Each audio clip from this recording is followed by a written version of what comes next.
Hello everybody, day 10 of What You Reading / the September Experiment.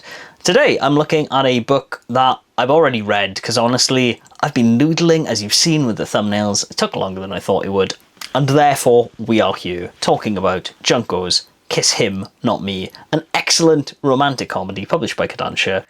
And those of you who follow me on Instagram will know I picked this up in a sale from Farah Cigar here in Denmark, and the reason I realised it was on sale when it arrived was because there was a small tear in the back cover. It's fine, I got this book dirt cheap, and honestly I've really enjoyed it, so I may have to upgrade, even though I'm not that fussy with my books. But yeah, if I see it for £1 on Minted, then I'll grab it.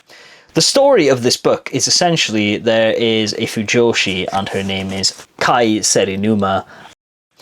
And she is essentially shipping all of the boys in her class. She's watching them from afar and giving them longing gazes and going, oh yes, these two are a couple in my head canon of the school. And then what ends up happening to her one day is she's watching her favourite show when she's home from school, and tragedy strikes in that the main character that she ships in this show dies. And so she is overcome with grief and she doesn't eat anything, and then what that results in is her slimming down a lot and becoming one of the prettiest girls in school and attracting the attention of everybody in her class.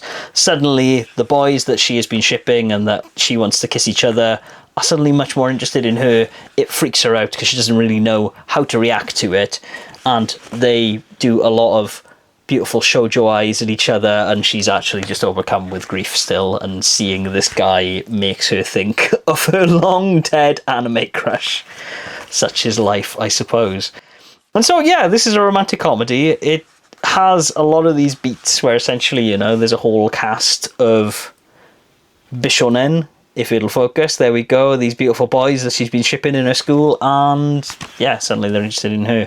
And despite her otaku ways, they're still into her, so you know, she ends up dressing up. There's lots of really nice fashion in this. She goes on dates with them, and yeah, one day when she's walking down the street, she cannot help but notice that things are on sale in Animate, and the people say that there's only one of a particular limited edition item left, which results in her having to reveal to the crew that she is in fact not only an otaku, but a body pillow otaku, which, you know, as we all know, is at another level. And so, yeah, generally from there, it goes through various bits of the school and her trying to come to terms with this newfound attention from the boys, and she starts to realise, you know, that she's actually quite good at sports when she slimmed down, even though she is absolutely not fit at all. She starts to do things that are outside of her comfort zone, you know.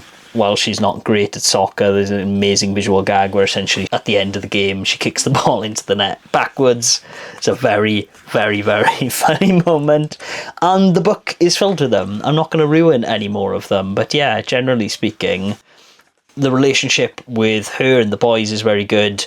She has a doting, caring mum who is just like, oh, my girl's popular, which is very funny as well. And a brother that knows she's an otaku and is a bit of a dick, to be honest with you. He tries to, like, shame her in front of everyone that she's got a cupboard full of BL, but, you know, fortunately, because this is a shoujo romantic comedy, everyone's cool with it. So by the end, you know, it all ends up with her passing her exams and getting more attention from the boys.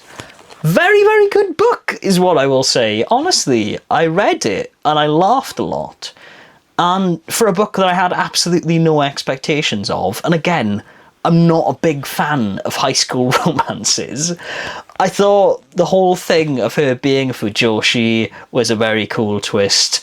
I thought her having to come to terms with all this stuff is interesting. It makes for a good comedy. Yes, the body shaming stuff is not great, but overall I don't think it is particularly shaming her for that.